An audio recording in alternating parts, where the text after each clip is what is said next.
que vous savez ce qui est plus rare qu'un week-end de 3 jours et que du soleil actuellement? Que je sorte une vidéo sur ma chaîne YouTube. Et ce jour est arrivé. Bonjour à toi qui est derrière ton écran, j'espère que tu te portes bien. Et aujourd'hui, on se retrouve enfin pour parler de la saison 3 de The Mandalorian. Ensemble, on s'était arrêté sur la critique de l'épisode 3 de la saison, si je ne dis pas de bêtises. Et j'ai plusieurs excuses pour expliquer mon absence de vidéo. Premièrement, j'ai démarré un nouveau travail, donc le temps de réussir à remettre YouTube dans mon nouvel emploi du temps, je sais toujours pas parler par contre. Deuxièmement, j'ai tapé une allergie à un produit et mon visage ressemblait tout simplement à une tomate cerise pendant plusieurs semaines. Et dernier point, je trouvais que les épisodes, j'avais en fait assez peu de choses à dire pour faire des critiques chaque semaine. Mais aujourd'hui, il est temps qu'on revienne ensemble sur la totalité de la saison et je pense que cette vidéo ne va pas durer non plus extrêmement longtemps.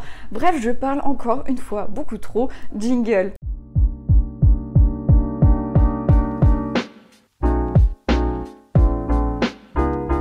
J'ai oublié de préciser en intro, mais bien sûr, full spoil, si tu n'as pas vu la saison, ne regarde pas cette vidéo, à part si tu t'en fous complet, tu peux rester, mais tu es une personne étrange, Timothée. Déjà, on commence direct par dire que pour moi, la saison 3 est la moins bonne de la série. La saison 3 a mis beaucoup de temps à nous introduire des éléments, en nous laissant ici et là des chose plutôt cool en soi, et ensuite tout a été rushé. Donc ça fait très lent, un milieu un peu on s'en fout, et ensuite ça a été très rapide, et donc ça laisse un goût de trop peu, d'inachevé, je sais pas vraiment comment vous dire. Bah je suis restée un peu sur ma faim, très clairement c'est ça, voilà, je suis restée sur ma faim avec cette saison. Je pense notamment avec l'épisode qu'on a eu sur Coruscant, avec le scientifique qui parle des clones, de l'insertion des anciens de l'Empire, on lui efface la mémoire, bref cet épisode a duré plus d'une heure avec beaucoup d'éléments introduits pour des choses qui n'ont pas été repris dans un final qui a duré lui moins d'une heure. Et en fait tout ce qui a eu lieu dans cet épisode n'a servi à rien à part nous dire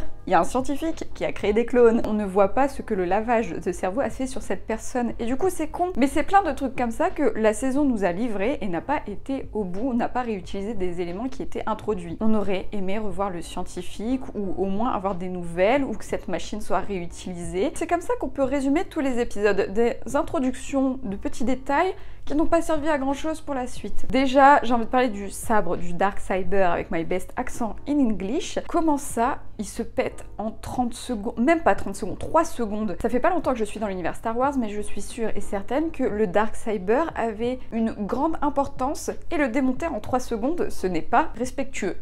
Respecter les gens. Également, début de saison, on nous tease le mythosaure, on nous apprend la légende mandalorienne sur le mythosaure, le gars il apparaît, on se dit ça c'est un élément qu'on va revoir plus tard. Il fait une brasse crawlée, le type au fond de sa grotte, et c'est tout. Alors qu'il y a des explosions et tout sur Mandalore où tu te dis tout le long, oh là là, c'est dans les cavernes, le truc qui va sortir, il va aider les Mandalorians, on va avoir un truc. Non, à ce niveau-là, fallait le laisser en légende et pas nous le montrer, parce que là on se dit juste, bah ok, le gars il vit sous leurs pieds. Enfin, également au niveau des clones, ça fait un moment que The Mandalorian utilise l'émergence des clones, la création de clones en rapport avec Snoke peut-être, je ne sais pas. Là on voit des clones de Gideon, on se dit oula, badass, 30 secondes, le gars il laisse dans l'entrée ses clones et limite il aurait mis un post-it avec marqué Dean, tu peux les tuer sans aucun souci. Vas-y, ça aurait été pareil. Et également du côté de Gideon, on te tease une personnalité très forte, même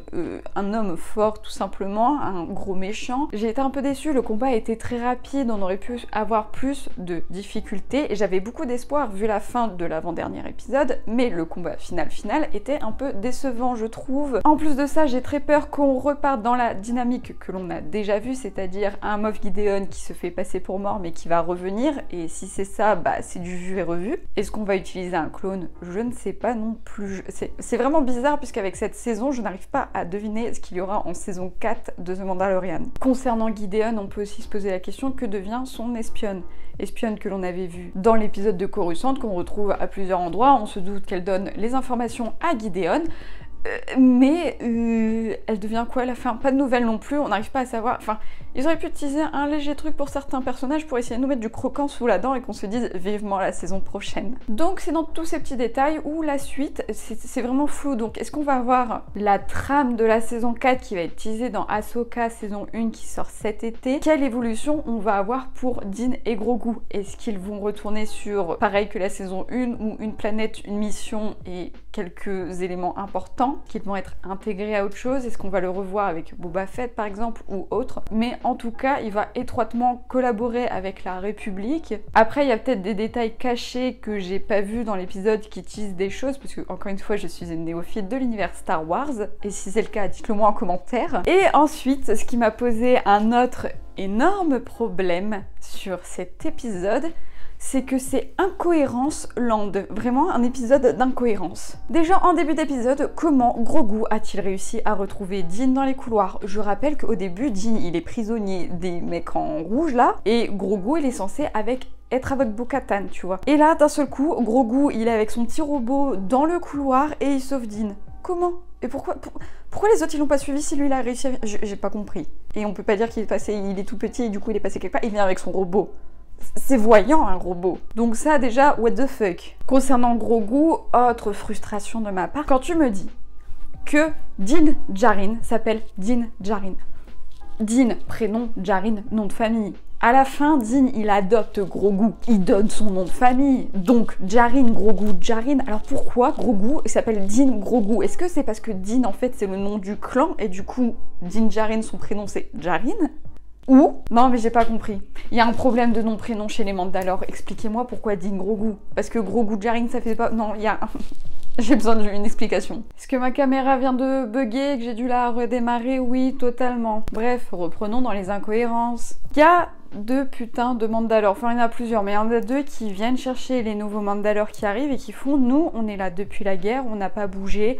On est allé surface, profondeur, on a réussi à survivre sans souci. Ok, comment ces mecs-là n'ont pas vu qu'il y avait la base de Gideon sur Mandalore, surtout qu'elle est pas super bien cachée, genre vraiment elle était à côté de eux, mais genre eux, oh bah ça alors, nous ne l'avons pas vu, ça fait combien d'années que tu es sur cette planète mon gars, tu remarques? Ça m'a un peu chafouiné. En dehors de ça, la saison n'est pas que mauvaise, il y a du positif, mais on reste sur notre fin. J'ai bien aimé toujours le duo de Din et Grogu, qui d'ailleurs a vraiment trouvé son rythme, c'est plus juste Din qui protège Grogu, on est vraiment sur les deux, bien que Grogu est toujours un bébé de 50 ans. Mais voilà, j'ai bien aimé la scène de fin où il l'adopte, c'est très mignon. Grogu qui essaye de parler. Bo-Katan est un personnage que j'ai beaucoup aimé. Et l'armurière aussi, elle était badass. La fin est également très mignonne où on voit Din surveiller Grogu depuis leur maison alors que lui il joue toujours avec la force et les grenouilles. Je crois que je n'ai rien de plus à vous dire. Cette vidéo fait très aigri et c'est un retour aigri du coup que je fais sur cette chaîne YouTube.